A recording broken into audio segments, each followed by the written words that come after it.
और अभी एलयूसीसी से हम लोग बाहर निकला भी नहीं था शहर, और एक बड़ा जो है फ्रंट यहाँ खोल दिया गया है। वन विभाग की भूमि पर अतिक्रमण के नाम पर जो है लगभग 20,000 से ज़्यादा घरों को परिवारों को जो है बेघर होने की नौबत आ गई है, अपने घर से जो है बाहर होने की नौबत आ गई है। ये मसला क्या है? ये मुद्दा क्या है? एक तो ये मुद्दा लोगों को प्रॉपर्ली समझ नहीं आता है, और ये जो केस है, एक तो ये घटनाक्रम क्या है, ज़मीनें कैसे हैं, और एक जो ये केस है, वो केस क्या है अभी तक?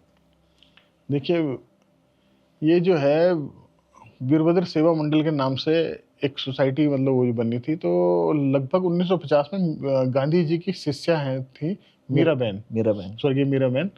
तो उन्होंने जो है ये एक सोसाइटी बनाई और उसके माध्यम से जो है 1953 में 39 परिवारों को जो है मतलब एक भूमि सबलेट हुई है सहकारी उसमें, वीरभद्र सहकारी समिति की। और वो समिति जो बनी है उसने क्या करा है कि 39 लोगों को भूमि दी गई। तो लगभग उसके बाद वही भूमि जो 2866 एकड़ थी वो कई उसमें चली गई, जैसे पशुलोक को भी गई है, फिर उसके बाद आईडीपीएल को भी गई है। तो ऐसे कई उसमें हुए, फिर विस्थापित को भी गई है। उसमें से मात्र 594.90 जो है वो एकड़ भूमि जो है वो सिर्फ जो ये काश्तकार है, जो टेनेंट्स है, वो उसमें अभी तक अपनी खेती कर रहे थे। हुआ ये कि जब ये शुरुआत हुई इस चीज़ की, तो बताते हैं जो मूल मतलब पहले से जो लोग इससे संबंधित हैं उन्होंने बताया कि एक ट्रैक्टर हुआ करता था।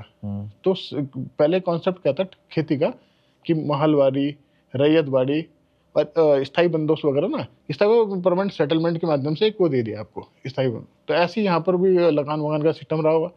तो जब भारत आज़ाद हुआ तो कहीं ना कहीं है कि भूमि है उसका लगान हो गया पर्टिकुलर। तो काम करने वाले मान लो 2 लोग हैं, और वो जब बटाई हो रही है सामूहिक है तो सब हिस्सा बराबर बटेगा। तो उसमें से कुछ नाराज हो गया, उसने कहा हम जो है अलग अलग अपने वो कर लेते हैं। तो खेत उसके अलग बाद अलग कर खेत लेते हैं। अलग अलग कर लेते हैं, शायद ऐसा कुछ बताया उन्होंने। तो खेत अलग अलग करके अपनी खेत करने लगे। फिर क्या हुआ कि इसको भंग कर दो सोसाइटी को, ऐसी बात आई।